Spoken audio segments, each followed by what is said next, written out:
Herencia mística, magia, brujería y hechicería en la historia. Bienvenidos a un viaje a través de los misterios de la magia, la brujería y la hechicería a lo largo de la historia. En este video, exploraremos los magos, brujas y hechiceros que desafiaron las convenciones de su época. Acompáñanos mientras desentrañamos los secretos y las verdades detrás de estas antiguas artes místicas. Todos hemos oído innumerables relatos sobre magos, aquellos que nacieron como simples humanos pero aprendieron a dominar la magia, y hechiceros, que nacieron con habilidades mágicas pero tuvieron que aprender a controlarlas. Ambos eran figuras confinadas en torres sombrías, donde realizaban experimentos mágicos, daban vida a objetos y lanzaban hechizos a sus enemigos. Sin embargo, ¿hubo realmente personas practicando la magia durante la Edad Media y el Renacimiento? ¿La gente de verdad creía en la magia? Las respuestas podrían sorprenderte. La magia es un término muy amplio que se emplea para describir una variedad de prácticas y creencias que abarcan siglos y continentes. A medida que retrocedemos en la historia, resulta cada vez más desafiante distinguir entre la creencia en la magia y los orígenes de las religiones. No obstante, es seguro afirmar que la creencia en lo sobrenatural ha existido tanto tiempo como la humanidad misma. Tras los albores del cristianismo, cualquier cosa que no encajara en la cosmovisión de la Iglesia se catalogaba como magia. Incluso cosas tan simples como el conocimiento de las propiedades medicinales de las plantas o frases de buena suerte no cristianas eran clasificadas como magia, brujería o hechicería. A lo largo de milenios, estas creencias politeístas, religiones populares y tradiciones ceremoniosas locales coexistieron en armonía con civilizaciones vecinas que practicaban formas más estructuradas y centralizadas de espiritualidad y ceremonia. Sin embargo, a medida que la Iglesia Católica crecía en tamaño y poder, comenzó a ver estos sistemas de creencias locales como una amenaza. Históricamente, en la Europa medieval, cualquier individuo que no siguiera estrictamente los principios de la Iglesia y sus señores feudales era etiquetado como hereje, sin importar cuán pacíficamente practicara sus creencias ancestrales. Esto incluía a campesinos que rendían culto a un dios diferente en sus campos, a parteras que empleaban remedios populares para aliviar el dolor o asistir en abortos, y a muchas otras personas que seguían tradiciones que hoy en día se considerarían mágicas o heréticas. Había ciertas formas de magia que servían a los propósitos de la Iglesia, y también individuos que no veían ninguna razón por la que el ocultismo y la Iglesia no pudieran coexistir en armonía. Los gnósticos, por ejemplo, percibían las artes mágicas como un medio para comprender mejor al Dios cristiano y establecer una relación más estrecha con el aspecto espiritual. Recordemos que los gnósticos creían en la importancia del conocimiento espiritual, gnosis, para la salvación. Tenían una visión dualista del mundo, distinguiendo entre el mundo material considerado corrupto y el mundo espiritual visto como la verdadera realidad. Buscaban la redención a través de un ser divino o salvador, a menudo interpretando a Jesucristo de manera gnóstica. Valoraban la experiencia mística y la revelación personal. A menudo eran escépticos respecto a las religiones convencionales y abogaban por una búsqueda espiritual individual. El uso de la magia en la Edad Media se centraba en gran medida en la atención a la salud.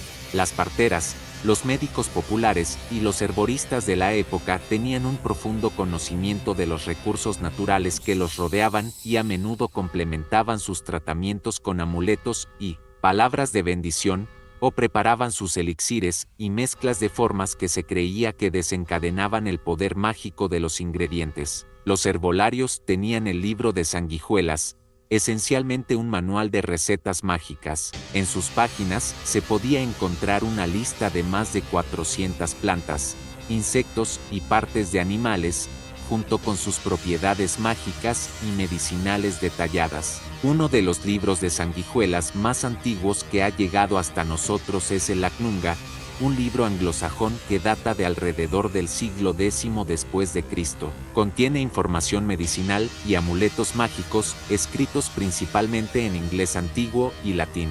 A menudo, se consideraba que las parteras formaban parte de la comunidad oculta debido a su uso intensivo de remedios a base de hierbas y su enfoque en la seguridad de las madres por encima de todo. Antes de la creciente influencia de la Iglesia, las parteras solían utilizar tinturas de hierbas para inducir abortos en mujeres que temían no sobrevivir al parto. Con la implicación de la Iglesia en asuntos que antes se consideraban femeninos, el aborto se convirtió en un delito y muchas parteras perdieron sus empleos, siendo reemplazadas por hombres. La astrología, aunque fue desplazada durante siglos después de la caída del Imperio Romano, experimentó un renacimiento en Europa Occidental cuando los textos islámicos comenzaron a traducirse y a difundirse hacia el oeste, a pesar de la oposición de la Iglesia. Sin embargo, en la Alta Edad Media, la Iglesia cambió su postura y, de hecho, exigía que los médicos consideraran las cartas astrales de sus pacientes antes de tomar decisiones importantes.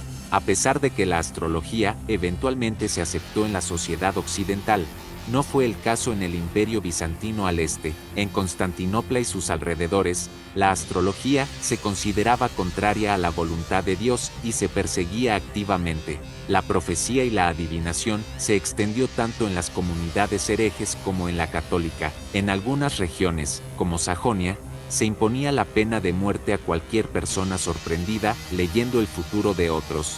Esto incluía el uso de las cartas del tarot, que en ese momento eran indistinguibles de las cartas comunes. No obstante, si alguien era sorprendido utilizando las cartas para predecir el futuro, la pena de muerte era una sanción común.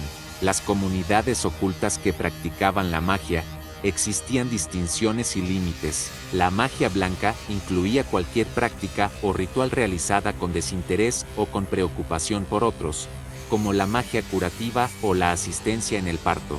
Por otro lado, la magia negra abarcaba cualquier magia practicada con malicia o con la intención de causar daño. Esto comprendía maleficios, maldiciones y cualquier acto que se percibiera como contrario a las leyes naturales. La nigromancia se asocia comúnmente con la reanimación de los muertos, generalmente con propósitos malignos. Sin embargo, la comunicación con los fallecidos y las interacciones con fantasmas y espíritus también se incluían en esta categoría. Maléfico era el término general que se empleaba para describir el uso de magia negra y otras prácticas ocultas dañinas. Los magos, conocidos como hechiceros, solían ser los principales practicantes de lo que se consideraba maléfico, a diferencia de otros, como magos o brujas. Los magos han sido tan populares en la literatura de fantasía desde el siglo XVII que es difícil imaginar que personas reales llevaran ese título. No obstante, los magos no son solo personajes de cuentos de hadas.